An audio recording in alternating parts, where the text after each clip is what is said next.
இலங்கையில் இன்றைக்கு ஞாயிற்றுக்கிழமை காலை ஒரு சோகத்தோட விடிஞ்சிருக்குது. என்ன நடந்திருக்குன்னு சொன்னால், ஒரு மிகப்பெரிய ஒரு பேருந்து விபத்தொன்று இன்றைக்கு பதிவாகி அதில் 21 பேர் கொல்லப்பட்டிருக்கின்றார்கள்.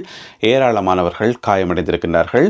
இலங்கையினுடைய வரலாற்றில் இடம்பெற்ற மிக மோசமான விபத்துகளில் ஒன்று என கருதப்படுகின்ற இன்றைய விபத்து சம்பந்தமாக மேலதிக விவரங்களையும் இதுவரை கிடைக்கப்பெற்ற தகவல்களையும் இழப்புகளினுடைய எண்ணிக்கை சம்பந்தமாகவும் விரிவாக இந்த காணொளியில் பார்க்க போகின்றோம். தமிழடியான் சொந்தங்கள் அனைவருக்கும் வணக்கம். வாருங்கள் காணொளிக்குள் போகலாம்.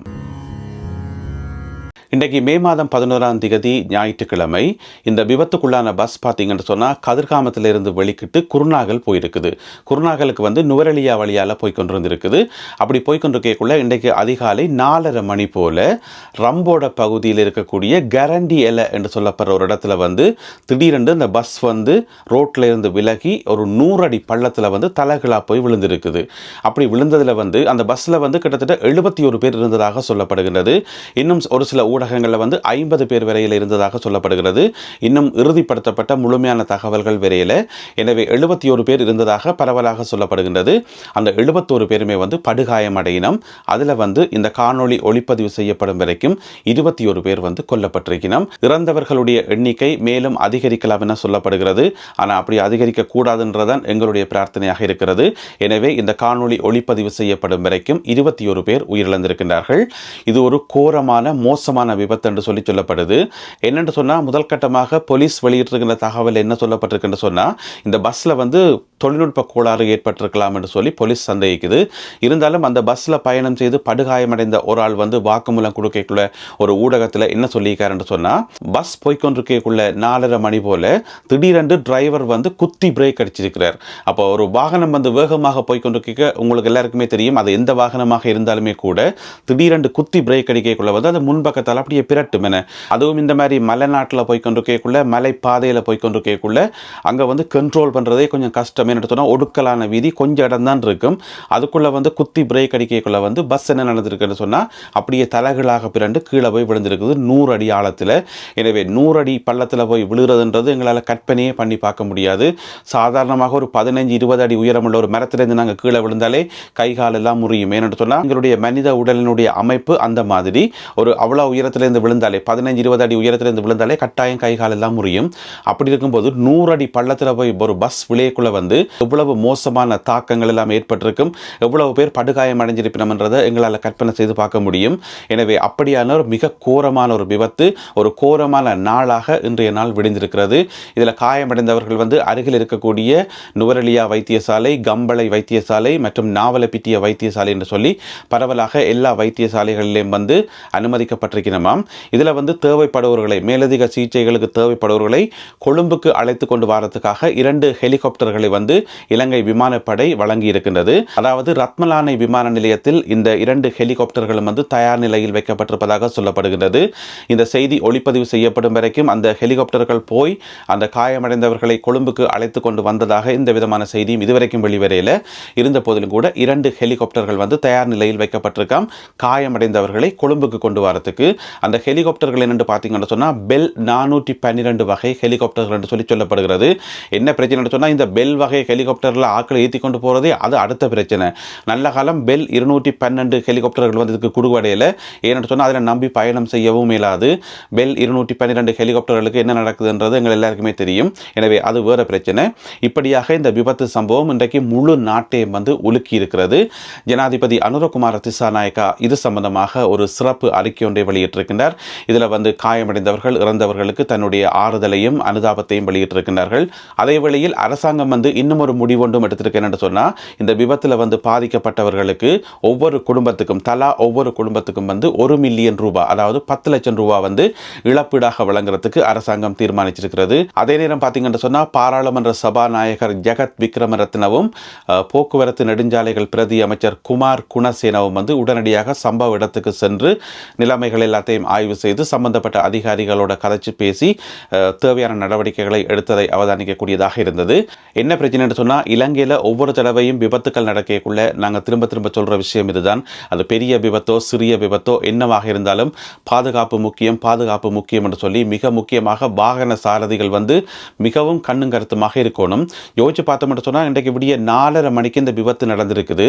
டிரைவர் பஸ்ஸை திடீரென்று குத்தி பிரேக் அடிச்சுக்காருன்னு சொன்னால், ஒரு மலைப்பாதையில் போய்கொண்டிருக்கக்குள்ள திடீரென்று குத்தி பிரேக் அடிக்கக்குள்ள என்ன சந்தர்ப்பம் வந்திருக்கும் என்று பார்த்தா, ஒன்றில் எதிரில் குறுக்கால் ஏதாவது வாகனங்கள் வந்திருக்கலாம், அல்லது ஏதாவது பெரிய மிருகங்கள் வந்திருக்கலாம், அல்லது டிரைவர் சில வேளை நித்திர தூக்கமாக கூட இருந்திருக்கலாம். என்னென்னு சொன்னால், விசாரணைகளோட முடிவில் தான் உண்மைகள் தெரிய வரும். இது அனுமானிக்கிறோம் அப்படி என்று சொன்னால் சில வேளை அப்படி இருக்கலாம்.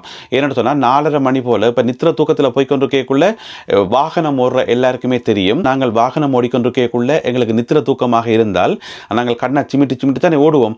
அப்படி ஓடையக்குள்ள பார்த்தீங்கன்னு சொன்னால் சில செகண்ட்கள் கண்ணை மூடி போட்டு கண்ணை திறக்கக்குள்ள எதிர்ப்பக்கம் ஏதோ பெரிய உருவங்கள் வர மாதிரியும் ஏதோ ஒரு பெரிய ஆபத்து வர மாதிரியும் ஒரு ஃபீலாக இருக்கும். அப்போ நாங்கள் என்ன செய்வோம்னா, ஒன்றில் ஸ்டேரிங்கை திருப்புவோம் கண்டபடி, அல்லது குத்தி பிரேக் அடிப்போம், அல்லது தடுமாறி போவோம்.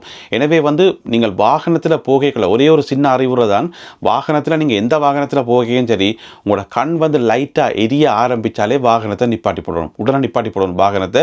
இந்த கண் எரிய இல்லை சமாளித்து கொண்டு போகலாம், இன்னும் ஒரு கொஞ்சம் தூரம் போகலாம், இன்னும் கொஞ்சம் தூரம் போயிட்டு பிறகு ஓய்வு எடுக்கலாம், அப்படியெல்லாம் நிற்கவே வேண்டாம். கண் எரிய ஆரம்பித்தாலே உடனே வாகனத்தை நிப்பாட்டி போடணும். எங்கேயாவது கிடைக்கிற ஒரு இடத்துல நிப்பாட்டி போட்டு ஒரு 10 நிமிஷம் 10 நிமிஷம் தான், என்ன இவ்வளோ டைம் செலவழித்து நீங்கள் பயணம் போகிறீங்க, ஒரு 10 நிமிஷம் டைம் இருக்காதா? அந்த 10 நிமிஷம் மட்டும் நீங்கள் கண்ணை மூடிக்கொண்டு அமைதியாக இருந்தாலே போதும்.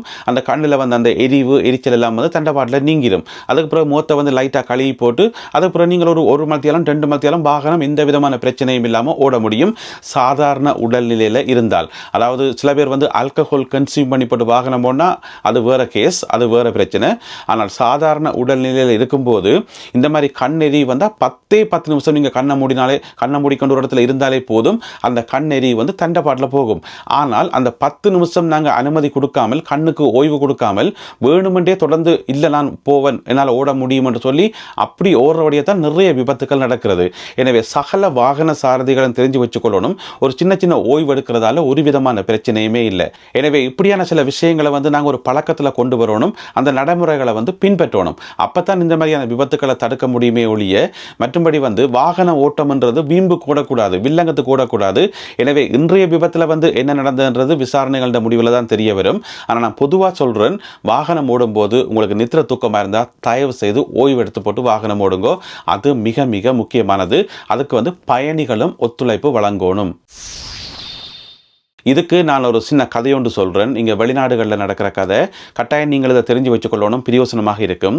என்னென்னா, இந்த கோடை காலத்தில் நாங்கள் என்ன செய்வோம், ஒரு 30-40 பேர் சேர்ந்து ஒரு ப்ரைவேட் பஸ் ஹயர் பண்ணி கொண்டு எங்கேயாவது பீச்சுக்கு போவோம். இது வெளிநாடுகளில் சாதாரணமாக நடக்கிற ஒரு நிகழ்வு. அப்படி போகக்குள்ள என்ன பேச்சுன்னு சொன்னால், காலமாக 11 மணிக்கு கொண்டு போய் டிரைவர் எங்களை இறக்கி விடுவார் பீச்சில். நாங்கள் நல்லபடியாக குளித்து பாபக்யூ எல்லாம் போட்டு படிவெல்லாம் சாப்பிட்டு பின்னேரம் 5 மணிக்கு அங்கேருந்து திரும்பி வரதாக பிளான். இதுதான் பிளான் என்று சொன்னால் சரி எண்ணி போட்டு இப்போ நீங்கள் பீச்சில் போய் குளிக்கிறீங்க, சாப்பிட்றீங்க, எல்லாம் டயர்ட் ஆகிட்டீங்க. பின்னேரம் 3 மணி போலேயே நீங்கள் ஃபுல்லாக டயர்ட் ஆகிட்டீங்க. எல்லாருமே நீங்கள் கதைக்கிறீங்க, நாங்கள் திரும்பி போவோம், இனி இதுக்கு மேலே 2 நேரம் லைட்டாக குளிர ஆரம்பிக்குதுன்னு சொல்லி இப்போ போய் டிரைவர்கிட்ட கேட்குறீங்க, வாங்க பஸ் எடுங்க நாங்கள் போவோம்னு சொல்லி அந்த டிரைவர் கட்டசி வரைக்கும் பஸ் எடுக்க மாட்டார். நீங்கள் என்னதான் கெஞ்சி கூத்தாடி தலைகளாக இருந்தாலும் பஸ் மூவ் பண்ணாது. அவர் சொல்லுவார், இத்தனை மணித்தியாலும் எனக்கு ஓய்வு வேண்டாம், அது ஓய்வு தான். அந்த ஓய்வை எடுக்காமல் பஸ்ஸை கட்டசி வரைக்கும் டிரைவர் எடுக்கவே மாட்டார். இது நானே நேரடியாக சில சந்தர்ப்பங்களில் அனுபவப்பட்டிருக்கிறேன்.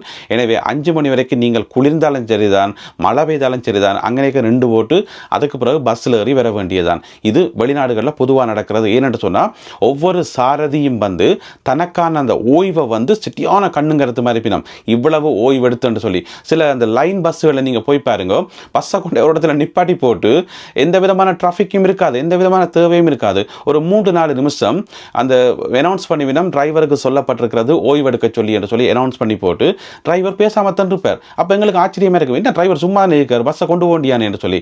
அது அந்த ரூட்டை அலைன் பண்ணுறதுக்கு ஒரு காரணம், மற்றது டிரைவர் ஓய்வு எடுக்கிறது இன்னும் ஒரு காரணம். எனவே இப்படியான சில இறுக்கமான நடைமுறைகளை ஒவ்வொரு வாகன சாரதியும் பின்பற்றணும். உங்களை நீங்களே பாதுகாக்கணும். நீங்கள் உங்களை பாதுகாத்தான், வாகன சாரதிகள் உங்களை நீங்கள் பாதுகாத்தான் உங்களை நம்பி வர பயணிகளை உங்களால் பாதுகாக்க முடியும். இன்றைய இந்த விபத்தில் வந்து உயிரிழந்த அந்த 21 பேருடைய பேர் விவரங்கள் வெளியாகல இருந்த போதிலும் கூட நண்பர்கள் வழியாக ஒரு தகவல் கிடைச்சிருக்கேன்னு சொன்னால், இப்போ நீங்கள் பக்கத்தில் பார்க்குற இந்த தம்பி கூட உயிரிழந்திருக்கிறார். இவர் வந்து சில்மியாபுரம் என்ற இடத்தைச் சேர்ந்த இப்திகார் என்று சொல்லப்படுகிறது. சகோதரன் இப்திகாரும் வந்து இந்த விபத்தில் வந்து உயிரிழந்ததாக சொல்லப்படுகின்றது. எனவே இவர் உள்ளிட்ட 21 பேர் இதுவரை உயிரிழந்திருக்கின்றார்கள். உயிரிழந்த அனைவருக்கும் எங்களுடைய ஆழ்ந்த அனுதாபங்களை தெரிவித்துக் கொள்வோம். அதே வேளையில் காயமடைந்தவர்கள் அனைவரும் மிக விரைவில் நலம் பெற வேண்டும் என இறைவனை பிரார்த்தனை செய்வோம். இந்த மாதிரியான விபத்துக்கள் வந்து நடக்கக்கூடாது. நடக்காம தடுக்கிறதுக்கு என்னென்னலாம் மேக்சிமம் செய்ய முடியுமோ அவ்வளவு நடவடிக்கைகளும் எடுக்கணும் என்றுதான் எங்களுடைய வேண்டுகோள்.